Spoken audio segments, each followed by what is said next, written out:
Hey, this is Bronco Hammer, the Bronco Hammer podcast, and this is something new. Hope to do this on a regular basis. Not making any guarantees yet, but today, the first guest on here is a fellow writer, and it's Robert Workman. And Robert was kind enough to send me his latest novel, and if everything works out okay, this will show up on screen correctly instead of inverted like they sometimes do, but it's called Maximum Prejudice, a love story. And Robert is joining me today. Thank you for signing on and helping me endure these technical difficulties we went through to get started, Robert. I'm happy to sign on if that's what I've actually done. We both know the technical difficulties were not on your end. So we have this new book out. How did you come up with this one? What was the idea behind it? I started writing that actually in 2017, and it was when the whole Pizzagate thing blew up. Oh, yeah. And I really followed that, not for any personal reason. It just was intriguing. So I kept following it, following the reporter who was on top of it, and then his disappearance. And then the guy who allegedly, what's it called, debunked it, is in prison now for child pedophilia and all. So I was like, I couldn't resist. I just started getting angry and I started writing this story. And honestly, I just started writing it from page one and let it go. I just wrote it from page one until the end. I mean, I edited it every time I started writing again, but I didn't lay anything out. I didn't know the ending. When I was about 80% done, I remember saying to a guy, you know what? I'm going to make this so you want to read it till the very last word. But I didn't know that until I was almost done. So I spent a lot of time. It's really thick. I didn't think it was that much. I thought a novel is supposed to be like 80,000 words. So that's about what it is. You're going to get in a day or so. You're going to get my second one on the male immigration invasion. It's half as long. It's 40,000 words. I think it's got twice as much action in it. Well, it just came out. More action in. Yeah. Hey, I'm like exhausted. I read a little bit up and I have to go, oh my God, how much more? How much more? And they start blasting again. It's been a ball. I'm loving it. You know what I like? I just discovered this like this week. I'm sitting around thinking, because I'm thinking of my next one that I'm currently writing now.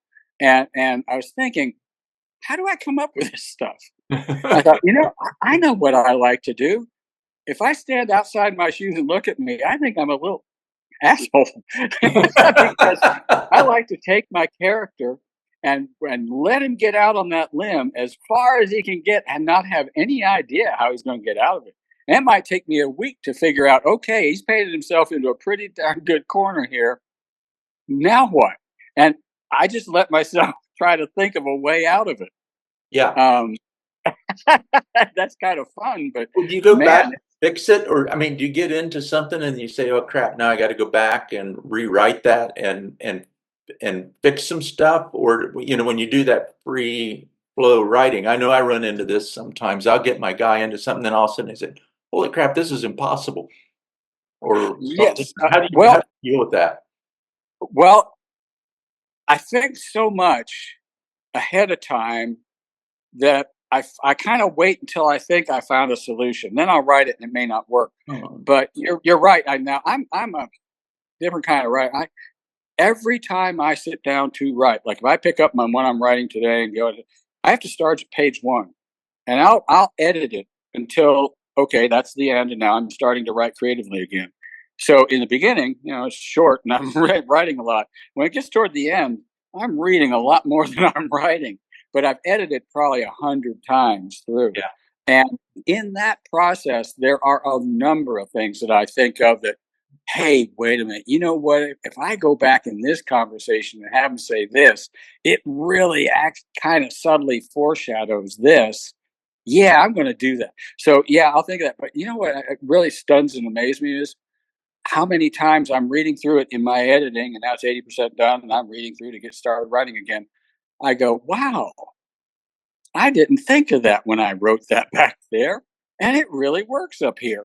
I'm just surprised how often that is. I guess it's in my mind anyway, but there are a lot of times you have to go back and I do have to go back and think of how I could set something up that would make this work better. But most of it, I'm surprised that I write this way because I didn't used to, and I made myself sit down and try this. My whole background was screenwriting at the University of Texas. I wanted to be a screenwriter. I wanted to write movies. I like to watch movies, and I like to read things that sound like movies. I was writing like a director. And if you're a director, you got to know who's in every scene. What are they doing in that scene?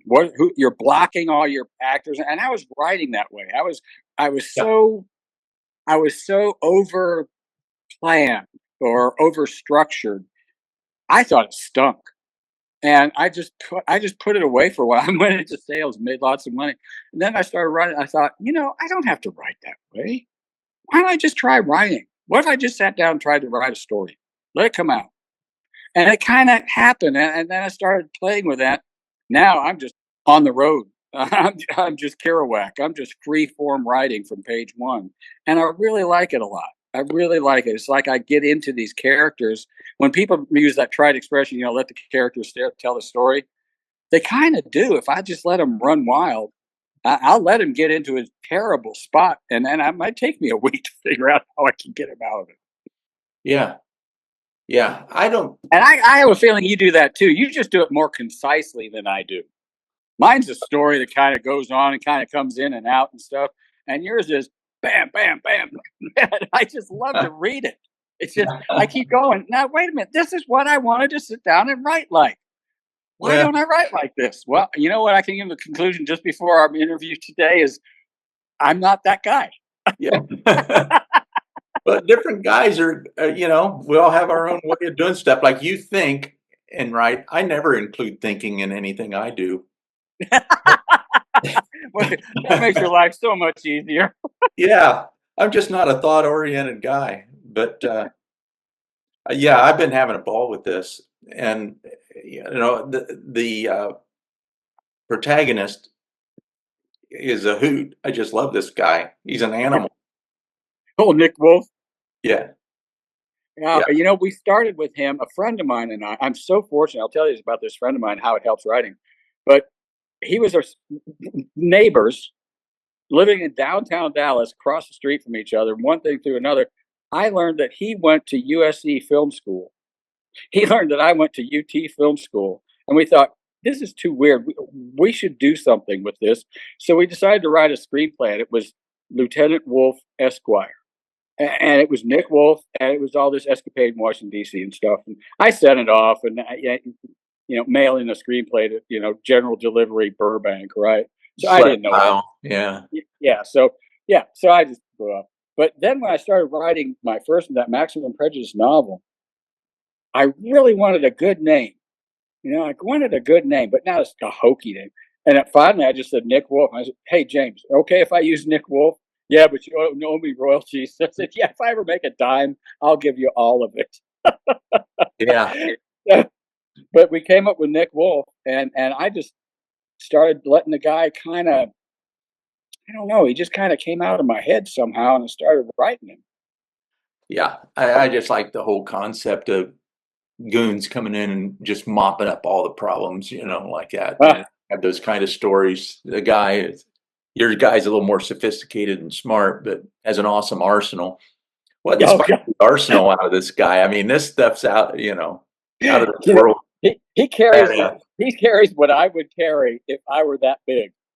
I have never been big. I've never been durable. But if I was, that's what I'd carry. And it usually answers the occasion. Well, just now, before I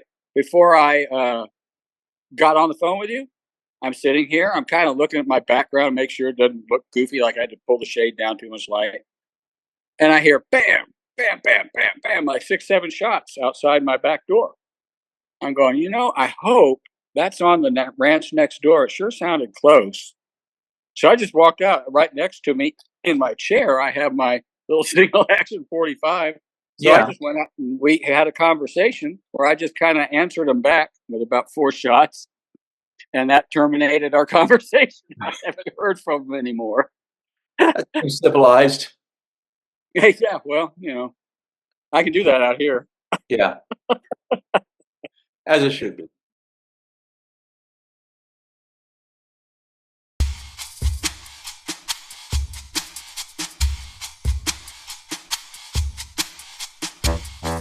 I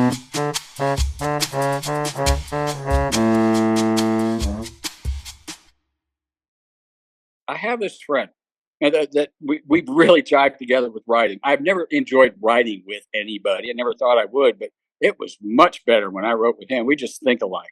So he had a stroke, and Oh, the only downside of his stroke, the only debilitation is he can't read. He can write, but then if he stops and wants to read what he wrote, he can't read it. I can.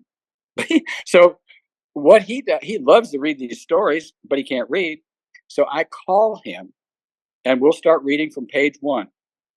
And I'll get, oh, no, no, no, come on. No, he would not say that. He would not say that. He'd say something more like, oh, really? Well, listen, blah, blah, blah. And I get this input from not only just reading aloud to myself, which is good, but from an input of somebody who I really knows what he's about, knows what I'm about. And oh my God, I can't tell you how valuable that's been. I mean, I haven't any acknowledgments. You're in your mail. You'll probably tomorrow. You'll probably get immigration invasion. But it's in my acknowledgments just because it's got to be. that's If interesting.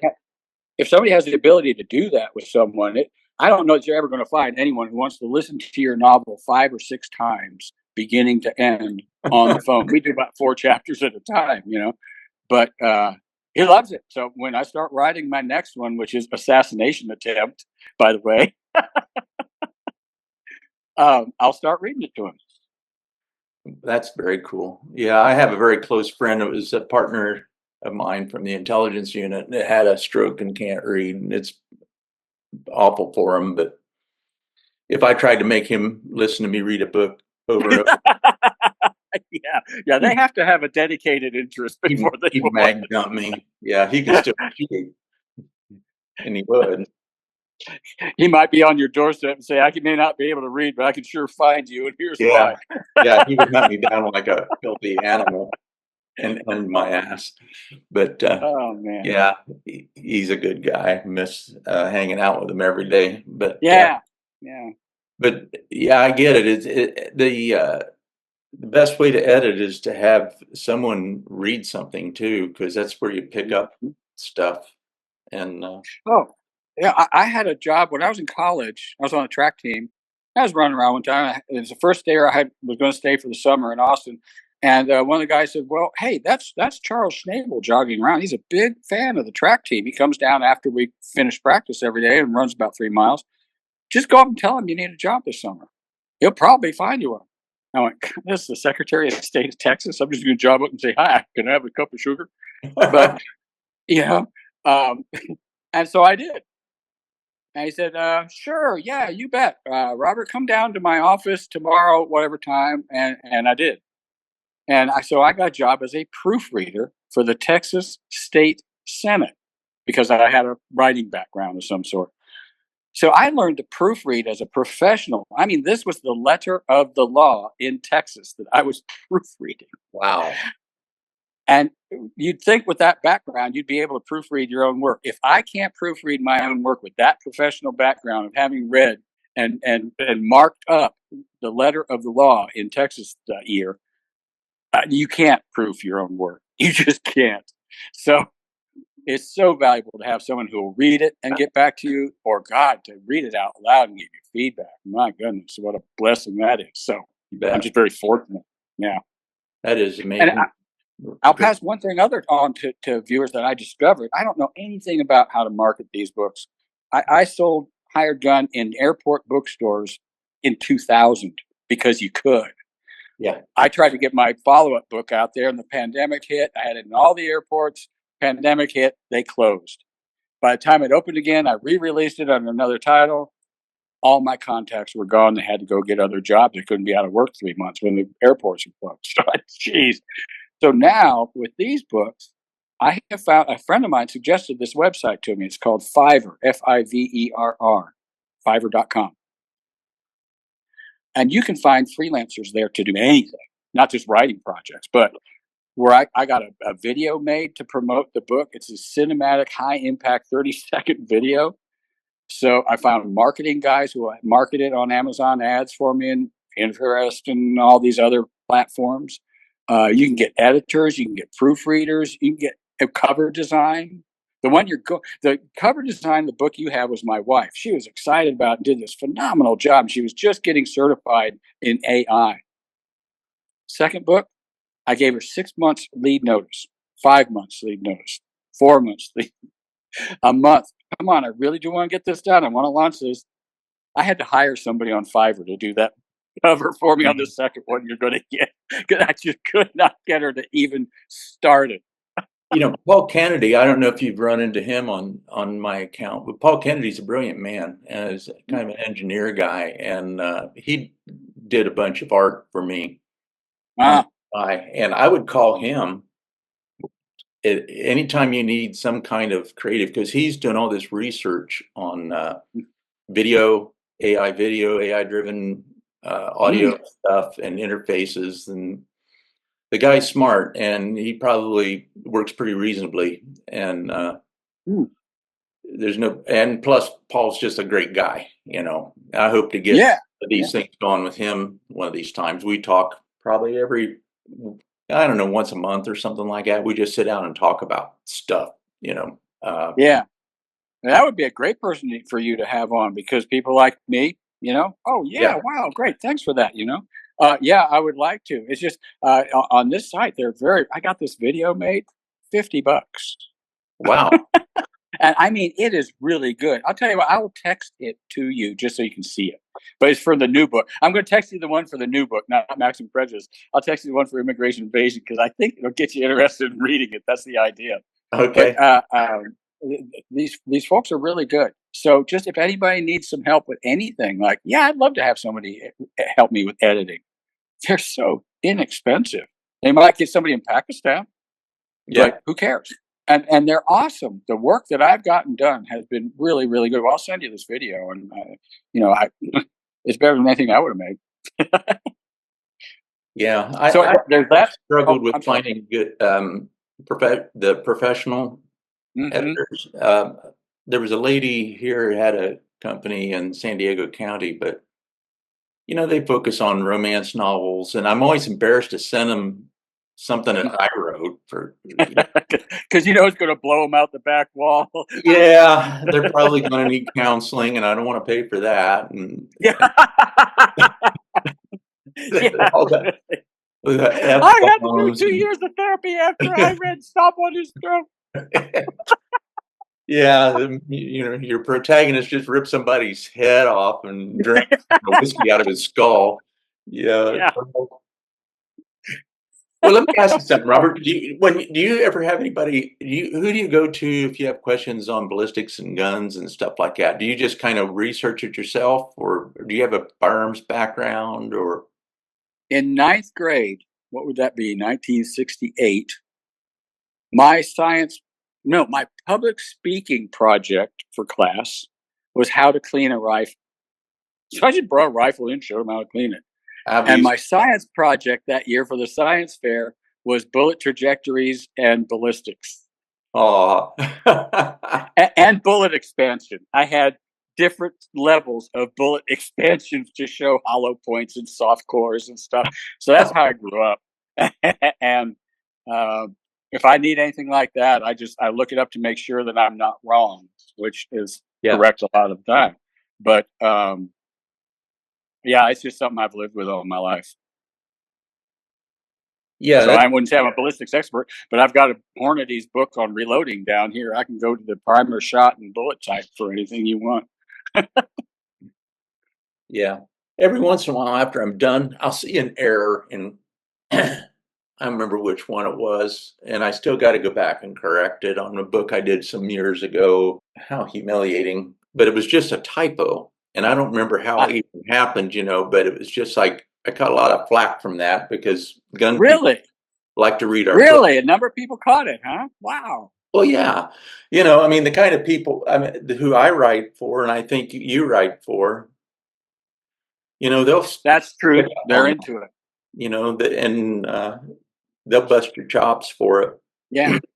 They'll forgive a lot of stuff, but if you mess up I think as long as you keep it between the lines when you're talking about John Moses Browning and 1911s and stuff like that, you're okay. Yeah, But yeah, there's things that they will bust your chops for. yeah. Well, So, I hope I'm right in this new one because I do a lot of it in this new one. This is very good. I mean, well, for example, there's one. I hope you appreciate the humor. Is the cattle stampede, and over these terrorists, and they're running away, but they can't run fast enough. Some of them turn to stop and fire their uh, um, a 5.56. And I say that the 5.56 might kill a charging, rampaging 1,200-pound beast, but only after it runs you over and gores 10 of the guys. Yeah. so So there you go. yeah, so I have my fun with it. But I grew up in a house where I'm sitting in the most comfortable chair in the world, the Eames chair. By the way, you can get one of these online for $500 now. It's perfect. So I'm sitting in my Eames chair with my 45 long Colt strapped to it, just for home defense. But Yeah. I've got my M1 Garand, my SRM 1216 by the bed, and a 4570 lever action right over here, 2 arm lengths away, and a double barrel sawed off that I only have to pull both triggers. So that's just the way I grew up.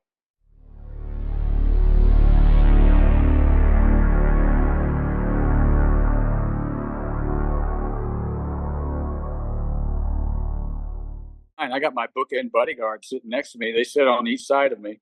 What do you have? I told a friend of mine I used to be Magnum with the Ferrari and the warehouse downtown. And all that. Now I'm Higgins. I'm sitting here writing, and I got the dogs on each side of me listening to me. It's good to have that change. I think eventually, I kind of went the opposite. I loved it. I loved it for 30 years. I lived in Deep Ellum, which is the downtown Prohibition era cool club area of Dallas. Yeah. And I only moved there because I found a warehouse that was abandoned in a bunch of a warehouse district where they were all abandoned, cheap.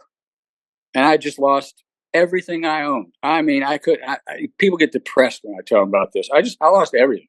Zip. And so I found this little hole in the wall and went into it like a hermit crab, just to figure out, until I figured out what I wanted to do. I stayed there 30 years, but it was wonderful because you could hear a pin drop at my place. But if I wanted to get in the middle of the heartbeat of everything, it was only 2 blocks away. Wow. So I could just walk up and boom shakalaka and then walk home. And one night on Christmas Eve, I drove home and sat up on my rooftop deck, and I was smoking a cigar, and the smoke went straight up. There was not a whisper of wind. It was that kind of quiet, nice place. Well, then they started getting popular, and then they started building high-rise apartments, and then they built one right in front of my place that just obscured the entire view. I had a complete panoramic view of everything in Dallas, and it was just gone. I mean, they just put a wall up in front of me. And that's when the riffraff moved in, and they started selling drugs. And I was getting banged on my door at 4 a.m. for people to buy drugs. And I just said, I got to get the hell out of here. So, boom, when I make a change, I make a big one. I moved from a cattle ranch to the warehouse, and that was my identity for 30 years. Now, boom, I'm out of there and back to the cattle ranch. Yeah, that's a good place to write, though. I mean, either one of them would be a good place to write. Yeah, it was a great place to write back there. It really was. It was quiet as a tomb and very secure. I mean, it was a solid brick structure that only had a steel door on the front, Yeah. But yeah, the sirens were 24 hours a day. It went from every other day you might hear a siren once to all day long, all night long. Ambulance, police, fire, whatever. So I'm out of there. I had it while it was good, and Yeah. I loved it. But we're all gone now. Everybody who was there left. So, but yeah, I love it out here. And I guess I was out here about 3 years when I finished up Maximum Prejudice. And I really thought, God, I can't believe I've written this so long. I'm kind of tired. It may be another year before I write something. It'd be kind of fun to write a follow up, but I have no idea what it would be. 3 months later, I had finished first draft, but I had finished in Immigration Invasion. Wow. I'm going, wow. I think it just took that long for me to get relaxed enough to let my mind open up, to let it just roll out. Because now I'm in the third book that I had no plan for. And I've just outlined the first 6 chapters. I'm going to start writing it because I don't want to over outline it. I'm afraid of over outlining it. I hear But you. it's just coming out. It's just coming out. And I'm okay. I'll take it. Awesome. Well, where can people find your books, first of all? I just got my website set up under my name. So it's just robert-workman.com. Would be the easiest way. I have a guy who's doing a new website. It's going to be really cool, like the style now where you just keep scrolling down for everything. And the books are all in there, kind of like yours. But Amazon and like Maximum Prejudice, it's on every book platform you name, Barnes and Noble and Kobo and all those. But mostly focusing Amazon because it's easy to market there and get reviews there. That's one thing I want to pass along to your guys listening. One of the guys I hired on Fiverr to do marketing said, hey, everything is going great. We're getting great response. Your lead response is good. The click rate is good. But I'm not seeing the sales volume that I think you should be getting. And part of it might be you don't have enough reviews posted. I just released it for a month, but he said, now try these 2 sites and you can get reviews of your book. So I looked at one and I didn't like it. And I looked at the other and then I read about it and I thought, that's worth trying. And I get some of the most in-depth, beautiful reviews on my books posted right now. If you go to Amazon, the reviews are really good. They're not all 5-star. And some of them are writing like, I didn't think I'd like this book. I thought it was going to be racist reading the description. After I started reading it, I thought it wasn't. It's just a really great action adventure novel written around current events. And I stayed up reading it all night. I couldn't stop. I'm going, wow. Yeah. Wow. And that came from a person on pubby.co, PUBBY.co. And you go there and you put your book up and people read it on the ebook version and then they write reviews of it. I've gotten 2 reviews from Italy and they're in Italian, but there's a button you push to translate. And one of them is such a good review, I could not have written it myself. There's no way I could have written this review that well myself. Wow. That's amazing. So just to help out if the people want to find a place. And these are things I'm just finding out on my own. But hey, this is kind of the reason you're doing this, is to help people find these sources. And that is one I highly recommend. And Fiverr is one I highly recommend for freelance people like me. That's very interesting because, a lot of people say, we want to help you out, support you and so forth. And there's good information to have. And yeah. And I learned a lot too. But we're running close to our time. So is there any other messages out there we need to get out? We've gone over the new book titles coming, and if you send me pictures, I'll post them up here. Oh yeah, I'll send you. I've got the covers, and I in a separate one, a text, just in case it's a big file or something. I'll send you the link to this video. Yeah, listen, I had fun. I sure hope there's something in here that's of help to your folks, because I love following you on Facebook and chatting back and forth. And if I said anything, I would tell them, read a couple of Bronco's books because they're like my favorites now. Thank you. Thank you. Well, I'm serious, no platitudes. I'm going, damn, I want to write like this. Well, I appreciate that, Robert. And, I just do it mostly for fun and just get stuff off my chest, and get it out there. But I do enjoy doing it. And it's fun if you can sell a bunch of them. Yep. I'm just telling those guys that one I wrote, Spank Me with a Dead Midget, is still my bestseller. And that's like, it says more about these readers than it does about me. I don't know what that's about. I saw that. I gotta tell my gosh. You're one out now. You're Murder Me Last. I didn't read past the first page because I read the first page. That's when I put down and went, damn it, this is how I want to write. Why can't I write like? And it doesn't start out like your other books necessarily. It's just bam, bam, bam, bam, bam, bam, bam, bam, bam, and I know everything's going on. And I'm going, damn it. Yeah, that's my little hard-boiled noir thriller I wanted to do for a while. Oh God, I love that. I've got to read the whole thing now. I had to put it down because it was like, okay, I took a taste of that cheesecake. It's too much. I'm gonna have some coffee now.